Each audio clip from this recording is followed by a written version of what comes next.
बघा हातचं चुकलं की गणित चुकतंय नाही का. आपलं हे शिवाजी पार्क सोसायटी, खोडियार नगर, कोपरली रोड, छरवाडा, वापी, गुजरात या ठिकाणी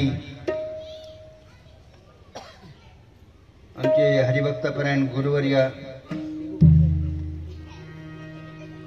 बापूजी महाराज, भरत बापूजी महाराज आणि दिनेश अण्णाजी महाराज यांच्या व्यासपीठाच्या नेतृत्वाने आणि त्यामध्ये दुधामध्ये साखर पडावी या उक्तीप्रमाणे हरिभक्तपरायण राष्ट्रीय कीर्तन कथाकार हरिभक्तपरायण गुरुवर्य सुशीलजी महाराज विटणेकर चोपडा यांची प्रभुश्री रामकथा हिंदीमध्ये आणि रोजचा हरिपाठ,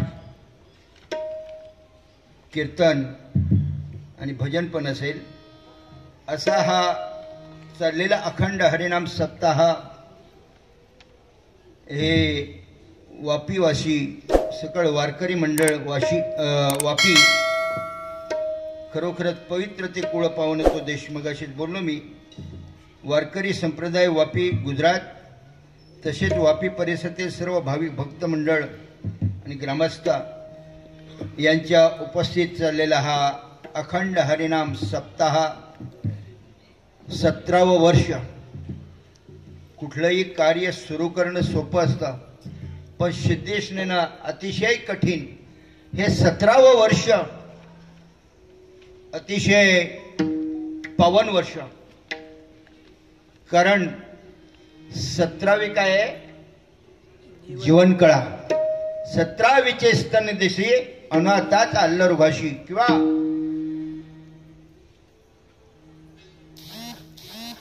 एक सद्गुरू होते, त्यांच्याकडे 17 घोडे होते आणि 3 शिष्य होते. त्या 3 शिष्यांना वाटून द्यायचे होते. 1/2, 1/6 आणि 1/9 असे वाटून द्यायचे होते. कसे वाटायचे तो जरा विचार करा, नंतर आपण याचं बघू. विठाल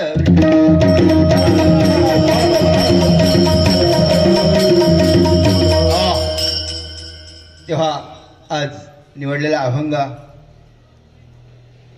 शांतीब्रह्म पैठण निवासी संत श्रीमंत असे नाथ बाबा, ज्यांना देवगिरी पर्वतावर जनार्दन स्वामींचा अनुग्रह झाला आणि शिलभंजन पर्वतावर प्रत्यक्ष साक्षात गुरु दत्तात्रयांचा दर्शन झालं, अशा पैठण निवासी नाथ बाबांचा 6 चरणाचा आजचा दिवस कितवा 6वा आहे आणि म्हणून 6 चरणाचा अभंग निवडलेला आहे. प्रकरण आहे कूट प्रकरण. कारण काय, साधू संतांनी ह्या जनतेला भरपूर सांगितलं, नामपर सांगितलं, महात्म्य सांगितलं, संतपर अभंग लिहिले, देवपर लिहिले, अद्वैतपर लिहिले, द्वैतपर लिहिले, भक्तीपर लिहिले. पण तरी या समाजाचं काय ठिकाणा लागत नाही. नाथबाबांनी तर भारुडं लिहिली, वेगवेगळ्या प्रकारचे वेगवेगळ्या भूमिकांमध्ये अभंग लिहिले. पण नाथबाबांनी विचार केला, आता यांना सरळ सांगून चालणार नाही, आता उलटा मार्ग सांगावा. नाथाच्या घरचे बनिया लागली मोठी तहान. उलट सांगावं मग तरी पटेल. सरळ सांगून खरंच पटत नसतं. तेव्हा पती पत्नी जेवायला बसलेले होते. जेवायला बसले आणि मग आता आलं म्हणून सांगतो बरं का. जेवायला बसले आणि मग जेवता जेवता सिरियल लावली. कुठली सिरियल होती, आता कुठले सिरियल चाललेत मला काय माहिती नाही, पण त्यावेळेला सिरियल होती माझ्या नवऱ्याचे. हाय पाठ आहे म्हणजे माझं तेवढंच पाठ आहे बरं, मी बघितलेलं नाही. आणि एवढे गुंग झालेले होते ते काय खातो आम्ही कासया सांगते. पण असे समोरासमोर बसले जेवायला दोघं. पण त्या पतींचं लक्ष गेलं, सांगायला लागले, अगं ऐक, अगं ऐक. गप्पा बसा. काय, ही सिरियल पूर्ण होऊ द्या, तोपर्यंत काही बोलू नका. ती सिरियल पूर्ण झाली आणि मग विचारायला लागली, हा बोला आता काय झालं ते. आता म्हणे काय बोलायचं, जे व्हायचं ते होऊन गेलं. झालं काय, अगं तू त्या सिरियल मध्ये एवढी मग्न होतीस की तू इकडचं पापणी तिकडं हलवत नव्हतीस, पण तिकडने एक झुरळ पडलं, पळत पळत पळत पळत तुझ्या ताटामध्ये आलं. मग काय झालं म्हणे, ताटामध्ये आल्यानंतर तू मागचा पुढचा विचार केला नाही, त्या झुरळाचा घास बनवला आणि तोंडात घातला. मग बोलतो ते अगोदर का नाही सांगितलं, सांगत होतो ऐकलं नाहीस. तसं साधू संत वाजतच आहे बोंब कोणी ना एक ठिकाणी, हरी हरी ना म्हणती त्या थोर झाले किंवा बुडते जड न देखवे डोळा येतसे कळवळा म्हणून या. आणि म्हणून साधू संतांनी कूट प्रकरण उलटे मार्ग पत्करले आणि त्या पद्धतीने सांगायचा प्रयत्न केला आणि तोच अभंग आज आपण निवडलेला आहे. विठ्ठल विठ्ठल.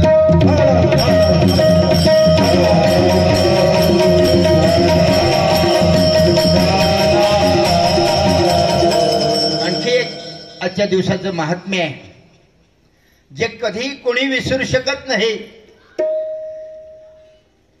सर्वसाधारण 5000 वर्षापूर्वी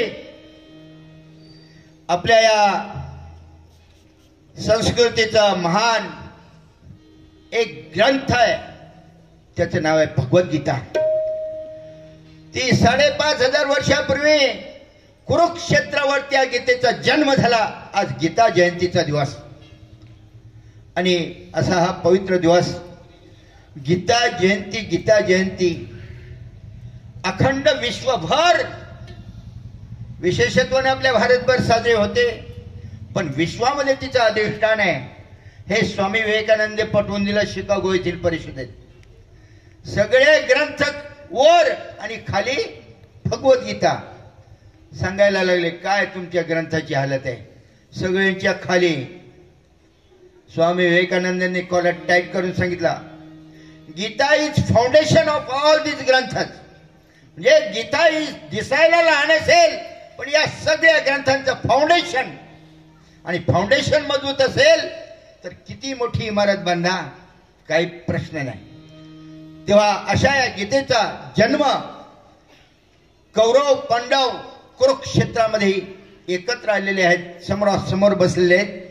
आणि भगवान श्रीकृष्णाने सगळ्यांच्या समोर रथ दोन्ही सैन्यांच्या मध्ये आणून, आणि कोणाला सांगितले गीता, अर्जुनाला. अर्जुनाचे निमित्त, अर्जुनाचे निवाजे गीता प्रकाशने राजे, संसारा एवढे थोर जे फिरले जगाचे. ती कोणी कोणी ऐकली, अर्जुनाने ऐकली, दुसरी कोणतरी ऐकली. कोणी, मला ऐकू जरा कमी येते, संजयाने ऐकली, बरोबर आहे. तिसरी कोणी ऐकली, धृतराष्ट्राने, बरोबर आहे तुमचं. का घाबरताय का, धृतराष्ट्राने ऐकली. चौथी कोणी ऐकली, ध्वजस्तंभावरे वानरू म्हणजे हनुमंतराने ऐकली. आणि पाचवी कोणी ऐकली, बघा बरोबर बोलले तुम्ही, बरबारी. हा बरबारी कोण कोण माहित आहे, भीमा आणि हिडिंबा यांचा मुलगा घटोत्कच. त्या घटोत्कचाचा मुलगा बरबारी. तर याच्याविषयी जास्त सांगायला वेळ नाही, कारण टाइम इज मनी. आपल्या नियोजित वेळेमध्ये आपल्याला कीर्तन 5 मिनिटं पण एक्स्ट्रा नाही घ्यायची, बरे का. किती वाजता सुरू झालंय, नाही नाही आपलं 8:30चं टायमिंग होतं. 8:30 ते 10:30, 10:25 आपला जय विठ्ठल होणार. विठ्ठल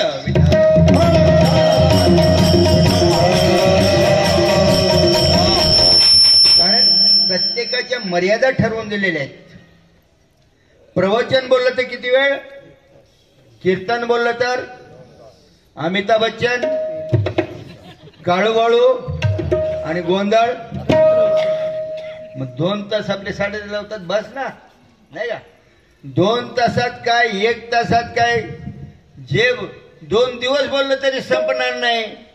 पण जो खरंच चाणाक्ष असेल त्याला किती वेळ सांगावं लागेल? सत्वर उच्चार प्रल्हादी बिंबला,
सत्वर उच्चार प्रल्हादी बिंबला,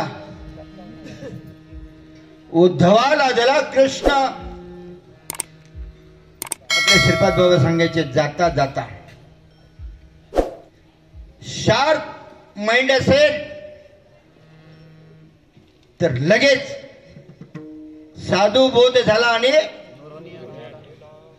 इथं गोड खाल्ला. गोड लागायला महाराष्ट्रात जाईल का? इथं करंटला बोट लावला, गुदगुल्या कधी होतील? हा, तस साधू संतांनी परमार्थ केला, तो अनुभवाचा केला. महाराज सांगतात, चिंचेच्या पानावर देऊळ रचलेले, आधी कळस मग पायारे. आपण देऊळ बांधतो ते कसं, अगोदर कळस बांधतो का फाउंडेशन बांधतो? हा, या जमिनीवर नाही, चिंचेच्या पानावर. How it is possible? पण साधू संतांनी जे अर्थ सांगितलं ते बरोबर आहे. आजचा गीता जयंतीचा दिवस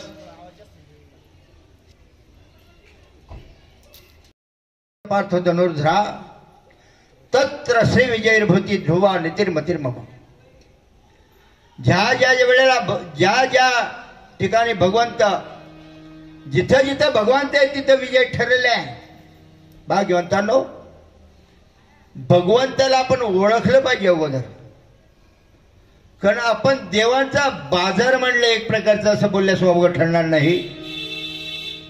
सोमवारी देव वेगळा आमचा, मंगळवारी वेगळा, बुधवारी वेगळा, गुरुवारी वेगळा, शुक्रवारी वेगळा, शनिवारी वेगळा आणि रविवारी वेगळा. असे किती देव केले आम्ही? 33 कोटी. मी सांगत असतो नेहमी, 32 कोटी आपण एफडीला बँकेत जमा ठेवू. 1 कोटी देवांची कोणी नावं सांगेल? ज्यांची नावं आपल्याला माहिती नाहीत ते आपले देव आहेत का? बारकाईने विचार केला, देव म्हणजे काय हे आम्ही समजून घेतलेलं नाही.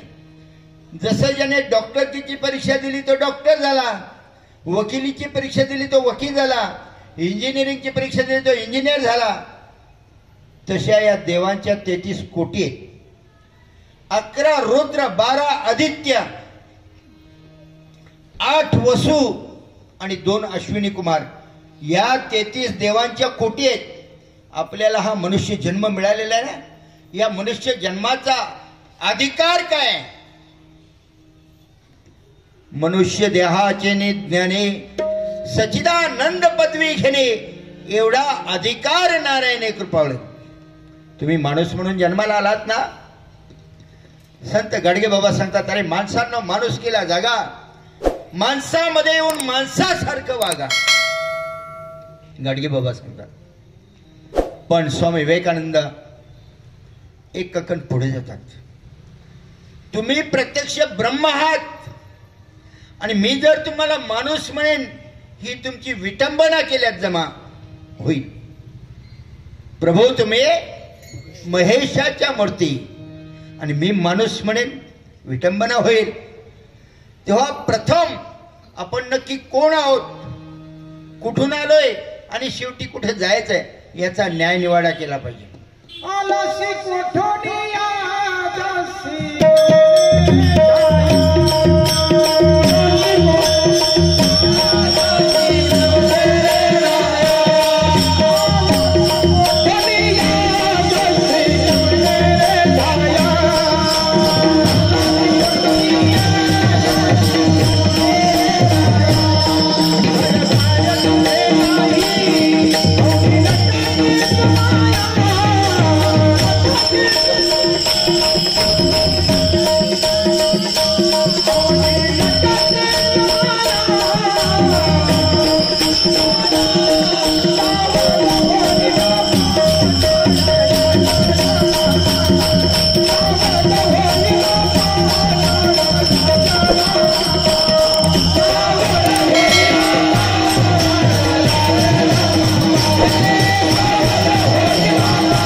आपल्या छोट्या मृदुंगणीसाठी एकदा टाळ्या वाजवा. अरे एकदम याचा अर्थ तुम्ही कमी वाजवता असं नाही. मी तर मूळचे ओरिजिनल आहात. आमचे पेट हार्मोनियम मास्तर असतील आणि विशेष म्हणजे साऊंड सिस्टीम उत्तर बरं का उत्तम एकदम. गायनाचार्यांचा काय प्रश्नच नाही. आणि श्रोतृवर्ग बोलायला तर बाबा स्पष्टपणे सांगायचे की तुम्ही सोन्यासारख्या सोन्याहून पिवळ्यात. जर तुम्ही ऐकून घेतलं नाही तर आम्ही कीर्तन कोणाला या भिताड्यांना सांगायचं का. हे कीर्तनाला यायची ही सद्बुद्धी.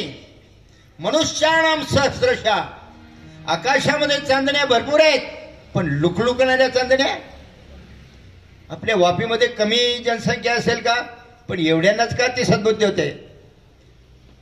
पुण्य फळले बहुत दिवसा भाग्यवान मंडळी आणि त्याच्यामुळे ती उपरती होते. विठ्ठल विठ्ठल.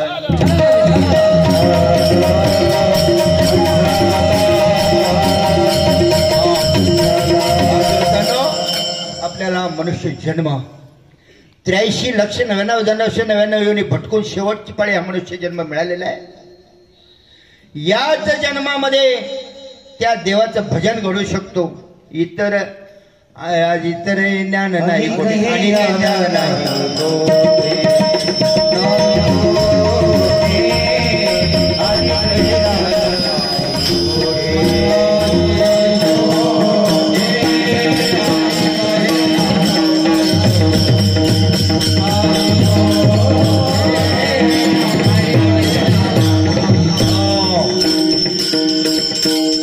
याच देही घडे देवाचे भजन अधिक हे ज्ञान नाही खोटे. दुसरीकडे हे ज्ञान नाही. फक्त या मनुष्य जन्मातच हे ज्ञान मिळू शकतं. आणि याच जन्मामध्ये मनुष्य देहाचे ज्ञाने सच्चिदानंद पदवी घेणे एवढा अधिकार किंवा पशु का होत पण या नरक कच न होय लेकिन एक बार करनी करे तो नर का नारायण बन जाए. एवढा बहुत सामर्थ्य तुमच्यामध्ये आहे. विठ्ठल.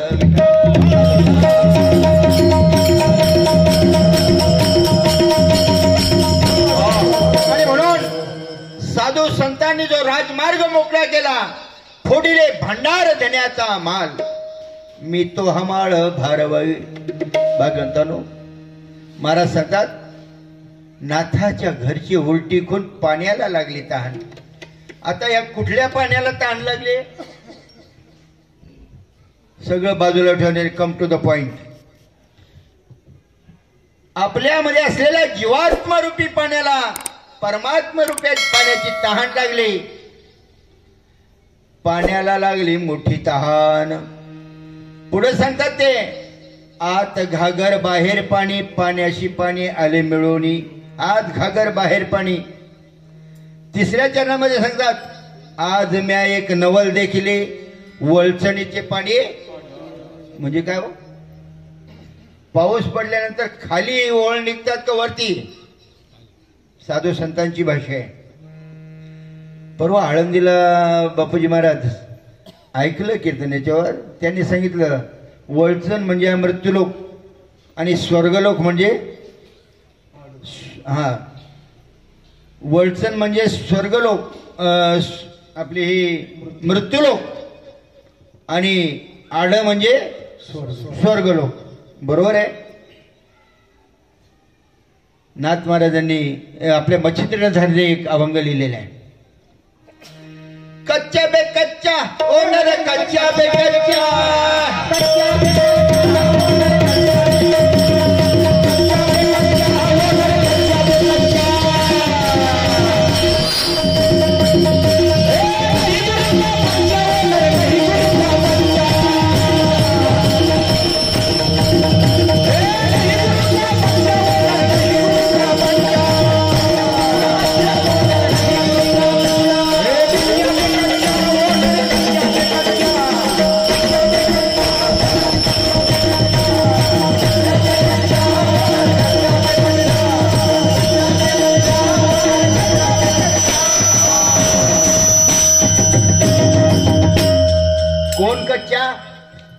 गोपत होकर प्रगट होवे ज्यावे मथुरा काशी.